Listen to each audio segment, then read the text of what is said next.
Hi everyone, welcome to our series featuring the women in robotics you need to know about.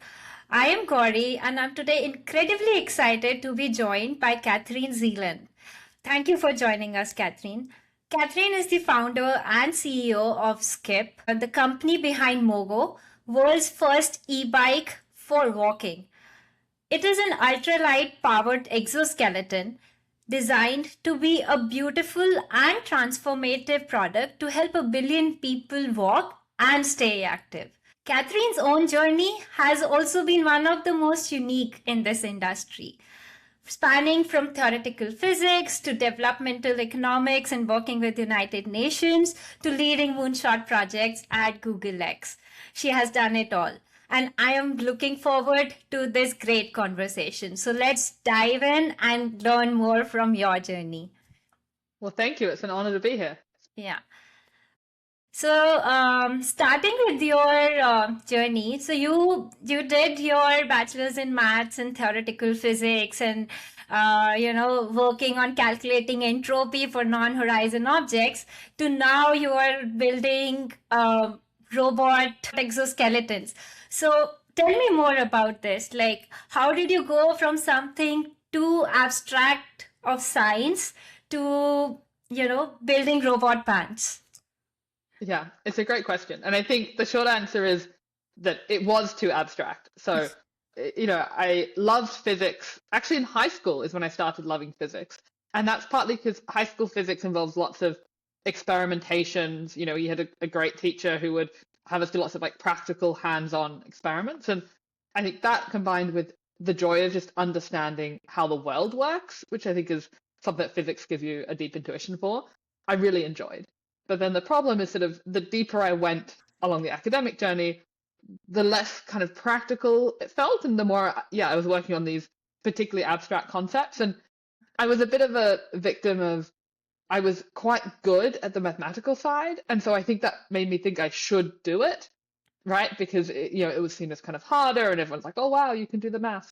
But actually, like, it didn't necessarily bring me a ton of joy, right? So I think that was kind of the problem is I got quite deep into physics and then had this realization that I just wasn't enjoying the day-to-day that much. It was a lot of me working on like one equation, which was I sort of started a PhD by myself in like a small office, and I had a great advisor, but I think I wasn't enjoying the substance of the work. Yeah. And I remember I spoke to a PhD student who's like further along saying, oh, I'm just not really enjoying it. And he said, well, it only goes downhill from here, right? Like if you're not enjoying the first year. Yeah. And so I actually kind of dropped out of the PhD program at that point. Okay. And it was just so clear what I was missing, right? Like I wanted something that felt high impact, that felt more hands-on and more practical. And so I've always been a fan of kind of experimenting in careers. And I was like, well, I just need to get more data about what it feels like to work in a job that's really different. And so that was when I ended up doing a lot more of the kind of development economics, aided development work. And I loved it, right? Like it was just night and day in terms of I felt like I was working on a really important problem and with people who are very passionate, and with small teams kind of working together on kind of urgent issues. And so I spent a number of years in that space. Yeah. And I loved that. At the same time, I often was feeling like, oh, I was really, really good at physics. And I wasn't particularly better skilled than anyone else at any of this kind of development and human rights work. And so I think at some point was looking for something that was a bit of an overlap of uses my technical background more, but still felt like I was working on really important problems kind of facing humanity. And that was essentially how I ended up at X, because this is Google X, and it's kind of Google's, let's say, moonshot factory, but that's almost their entire pitch is like using technology to solve like humanity's biggest problems. And I was unsure whether this would be a good fit, but as I said, I've always thought like experimentation is the answer. So I gave it a shot, and so I kind of joined, and of course fell in love with the people especially. And there were lots of projects that weren't impactful, but there were some that really were. And then it was within that organization that I started thinking about, one of the big challenges facing humanity is like aging populations, movement. Like I think as women we see this even more closely because we're more likely to be caregivers to kind of elderly relatives, right? Yeah. In my case, it was my grandmother, and just watching her go through losing mobility and then how that shaped the entire rest of her life, right? She used to walk to church, walk to the bridge club because she played cards, like walk to the flower arranging club, like all of the cute things that little old ladies do, she walked Yeah. to. And then Yeah. once she stopped feeling confident walking, her whole kind of social life shrunk as well. And so I became very interested in what would it look like if we can help people live in their own home, stay active, stay mobile, and hopefully eventually reduce falls, because that's another kind of source of, sadly, source of decline and often death for older adults. So yeah, like that was a huge problem that we set out to tackle. I actually didn't want robotics to be the solution initially. Like robots are always the most expensive and complicated solution to a problem. Yeah. But we did a ton of interviews with people around, what shape does a solution have to be? And things we heard a lot is like, well, it's got to be hands-free because people don't like walkers and kind of walking sticks that need your hands. And it's got to be actually helpful, as in something that's kind of a passive brace. It's like, no, it's got to actually help you do the task that you're struggling to do. So that kind of gets you into powered territory. So there's some sort of powered element. And people want it to like fit in their daily life, and so that those kind of requirements ended up shaping, okay, it's probably powered clothing, it's kind of got some robotic elements in it, it's on body instead of handheld, and it's helping you achieve these tasks. And so that was kind of where the concept was born, and then we spun out of Google and kind of have been our own company for the last 2 years or so. Nice.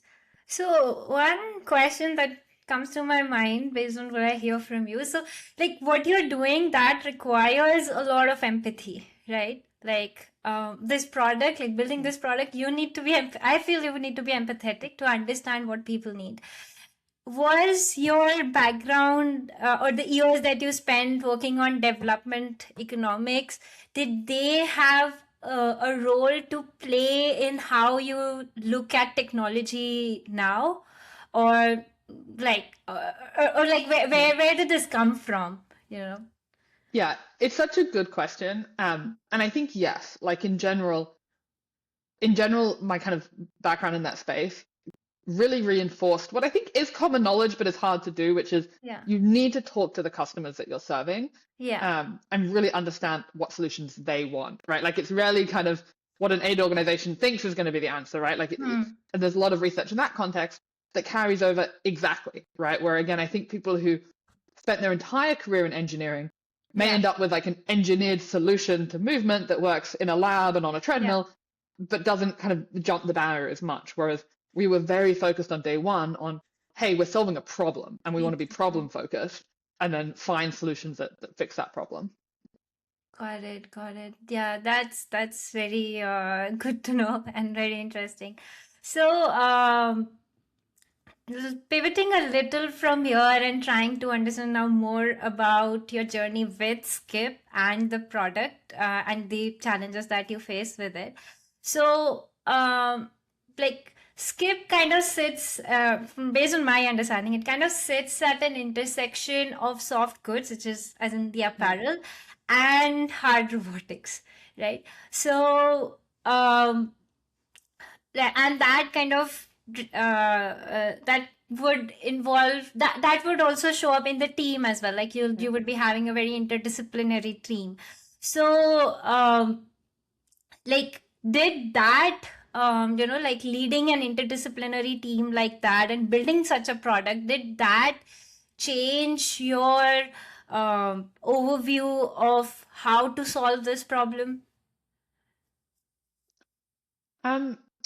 Great question. I think it maybe went the other direction in the sense of when we talked, again, because we started with a lot of in-depth user research, and we speak to people around what they didn't like about their current solutions, or even people who tried exoskeletons to kind of the extent they exist.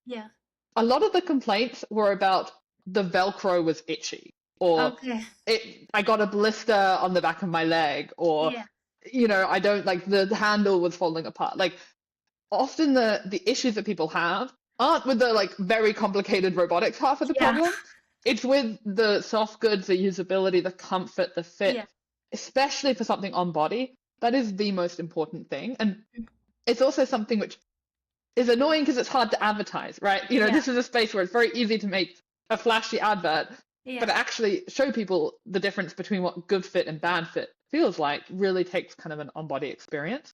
Yeah. And so I think we knew from day one that we wanted people on the team who weren't just soft goods experts, but were experts in comfort and fit and kind of how that comes together. Um, and then, yeah, even on the robotics side, it's very interdisciplinary, right? So we kind of pull from people who have had a biomechanics background and have looked at kind of control approaches for exoskeletons, Yeah. as well as now people who've got mass manufacturing experience for kind of low cost consumer electronics, right? Like these are normally very different worlds that we're trying to pull together. Hmm. And I do think it helps make the product better because you Hmm. have a lot of different perspectives. Yeah. But I think we knew from the earliest days, we kind of knew that this was not going to be like the hard part of the tech is almost the easy part, and it's making the product like easy to use and comfortable Yeah. and lovable that's really hard. Right, right. And like, what kind of feedback you have been then getting from customers now, like in regards to its usability? Um, it's always a journey, is the honest answer, Okay. right? Like, um, we get universally positive feedback Yeah. when people wear it and it's working for them. You know, I mean, maybe a better statement would be if you have a real movement challenge and Yeah. we can help that. And like, sadly, some people, you know, are kind of not a good fit for one of our current products.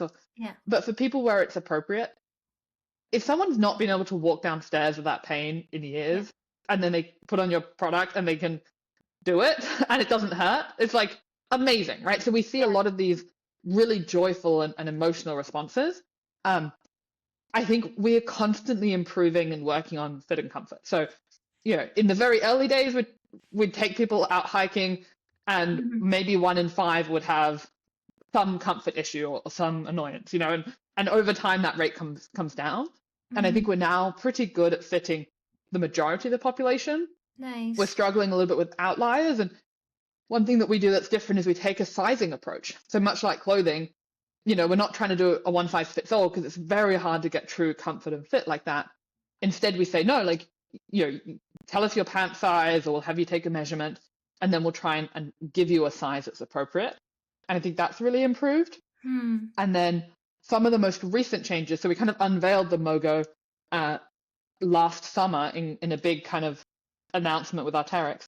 And we've been doing rentals and some user testing since then.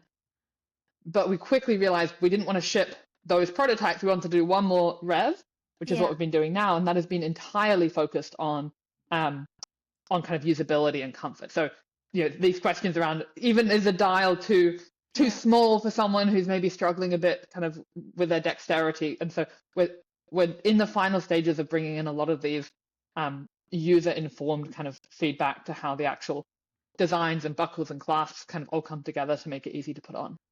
Got it. Got it.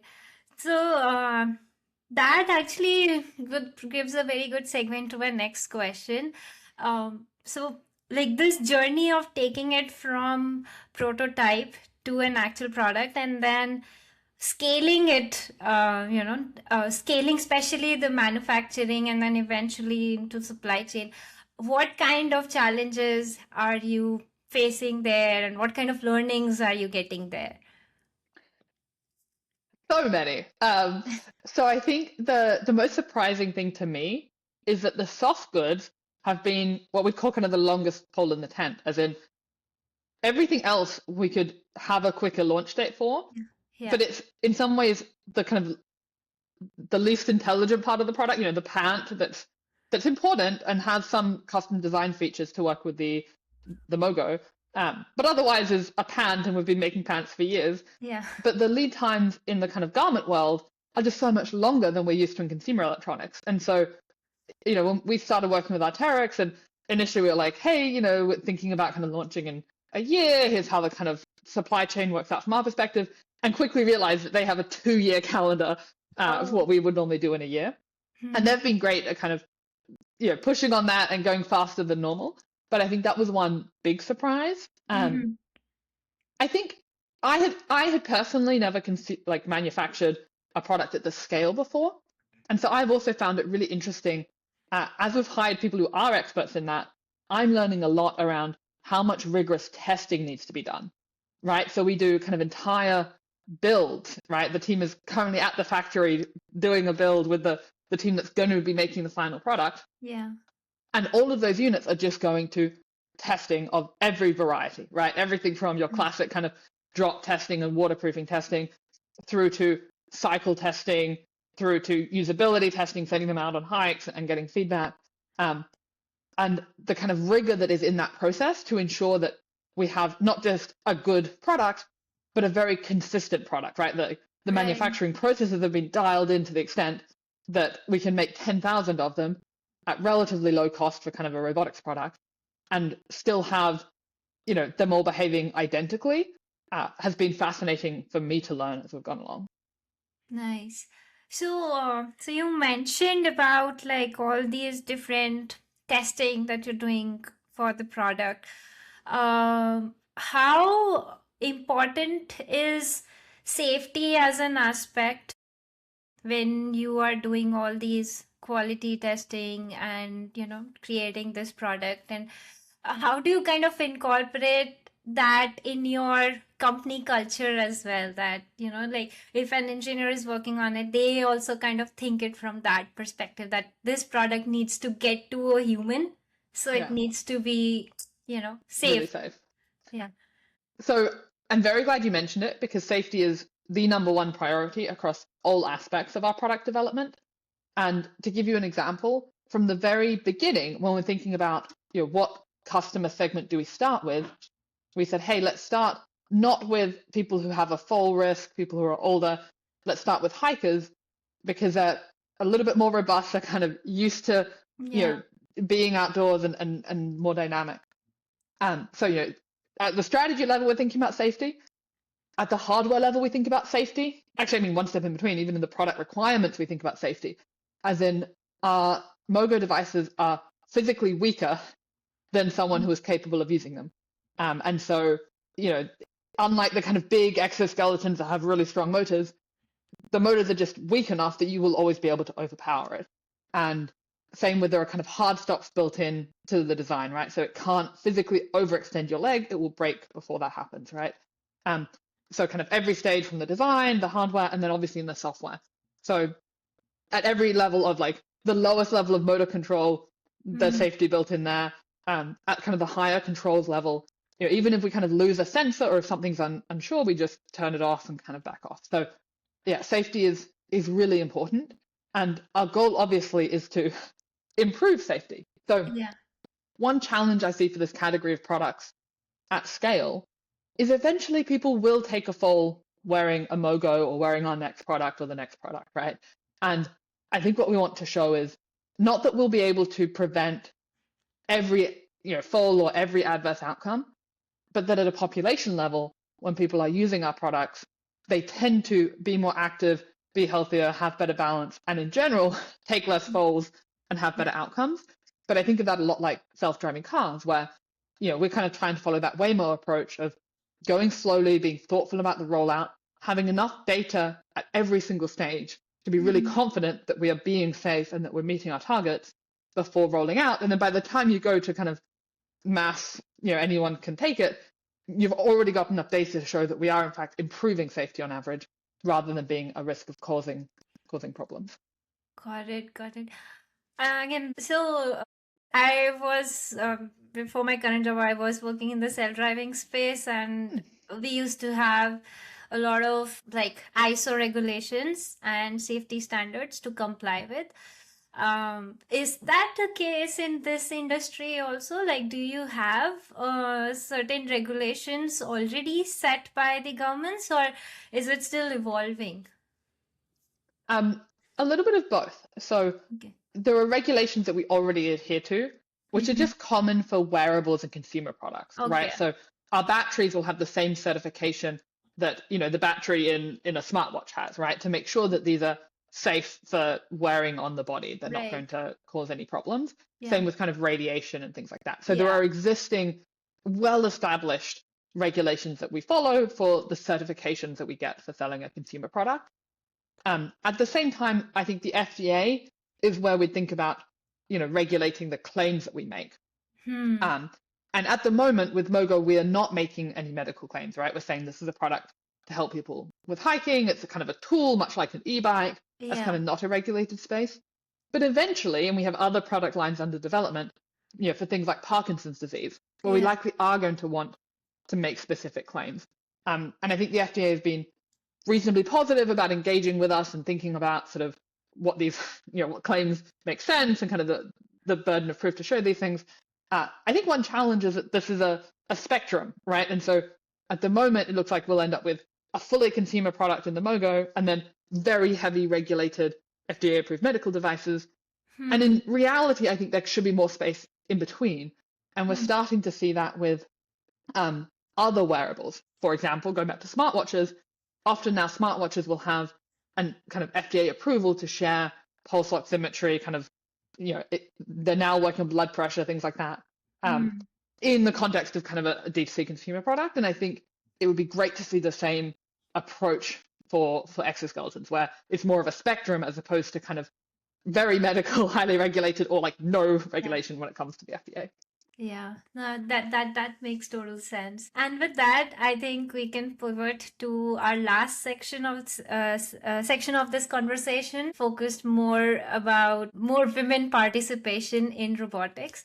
So at this moment, something which is good is like we are actually seeing a lot of women participation in robotics, but more at early and middle levels, and not so much we see at more leadership and executive levels. So according to you, as per your views, what do you think the single biggest thing the entire industry can do to have more female representation, especially as you go higher up in the ladder? Oh, this is such a good question. I don't think I'm the expert on this area, is one thing to say. But from my personal experience, I think some things that could help. One would be obviously better sponsorship of women through the pipeline, because one thing we saw at Google is we'd hire kind of 50-50 in engineering, but as you say, kind of by the time people got up the ladder, Yeah. and what was happening wasn't necessarily that men were getting promoted over women, but sometimes women were being almost encouraged or poached into other roles, things like product managers. Because the best product manager often has spent a few years as an engineer, and they have good communication skills, which statistically is more common in women than in men, or good kind of multitasking skills. And so it's almost like some of the best promising engineering technical leadership talent was being encouraged into other kind of more multidisciplinary verticals, as opposed to staying in engineering as the technical leadership on project. So that is one thing. I think one solution to that, other than encouraging women to stay technical for as long as possible, because I think it's much easier to leave than it is to come back. But I think making it easier at the senior level for people to come back. I mean, I think I'm quite an interesting example because, as you said, I was very technical originally. I then spent a number of years doing things that honestly don't have a lot of relevance for robotics, right? I'm the first to admit that. And I now run a robotics company. And so at first step, you might say, well, that's crazy. But one thing that is so special about robotics, and especially in applied areas like ours, is it's very interdisciplinary.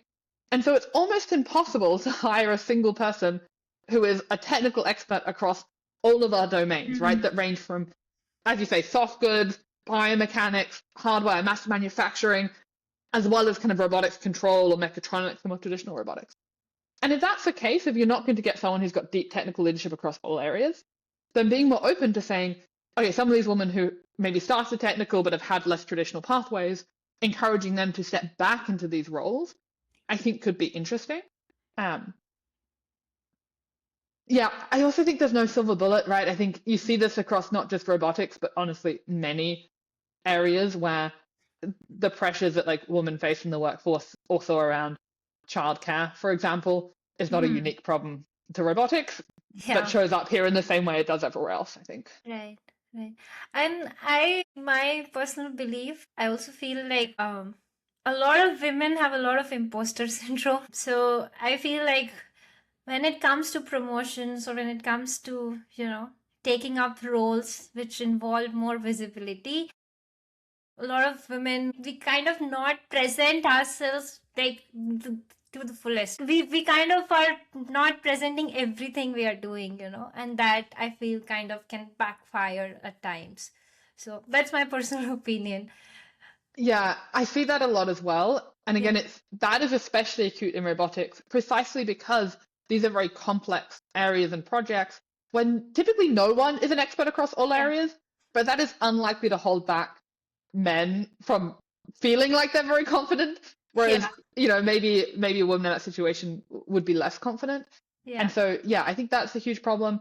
The other final thing to mention is hiring can be tricky in these areas, Hmm. especially actually for kind of, fresh grads or people without as much work experience. Because if someone doesn't have a real portfolio yet, like what are you looking for? And what Hmm. you often look for is, well, have they done extracurricular activities? Are they a tinkerer? Have they in their spare time like modded their garage, and have they got a 3D printer and done all this stuff? And I think those are all great, and those are all like excellent signs that someone is passionate about an area. But again, that is more likely to bias towards people who, when they were children, were encouraged to, as a weekend hobby, join the robotics club instead of as a Yeah. weekend hobby, join something else. And so I think that can also play into some of the stereotypes that already exist, Hmm. particularly in terms of kind of when people are younger, what they're more likely to be encouraged to do or not. And so the more that we can be rigorous in terms of thinking, okay, what skills do we actually need for this job? And is there a way for someone to demonstrate those skills even if they didn't, have the time Yeah. and the space for the kind of recreational activities when they were younger? Yeah, yeah, that makes total sense. Okay, to wrap things up, so you have worn so many hats throughout your career, and we kind of touch base on some of them. You've been a physicist, you have been into development economics, you are now leading a company. So what for you has been the most enjoyable part of all the hats that you have worn? It's definitely now being a founder, and I think especially being a co-founder. So I Mm-hmm. would say one of the other things that makes my current role so much more fun and delightful and less stressful than other times that I've kind of started things is that I have a co-founder called Anna. She's Mm-hmm. also a woman, so it's a robotics company led by two women, and Nice. she's great. And I think the amount that it de-stresses life to have someone else who I trust entirely, Yeah. it also means that I can take a holiday, right? Like, when things come up in your personal life, or like, my dad was kind of getting sick, I could drop everything and go and be with him. And I think if I either didn't have a co-founder, if I was a solo founder, or frankly, potentially, if my co-founder was a man and I was feeling self-conscious about, whereas I think having two women at the top, we're always on the same wavelength about these things, and it Yeah. allows us to be very supportive with each other around the realities of, being a parent, being a daughter, in today's society and the Right. stresses of that places. So I'm having the most fun now, and I think that's partly because the day-to-day job is really fun. It's very rewarding, right? Like we're seeing a product go from prototype into people's hands, and they're being really excited about it. Like we get emails every day, either from people who took one of our rental units out and they want, to order theirs, or often because they want one of our next products, right? Like Yeah. sadly, we say some people have too much mobility impairment to use our consumer product. And we say, oh, well, the Parkinson's device is coming, and they'll email every month sort of looking for updates. So there's clear kind of, it's clear that we're building something that matters. And that is intensely rewarding. So I love that. And then I also love doing it with someone on the day to day that just makes it a fun experience. Nice. Nice.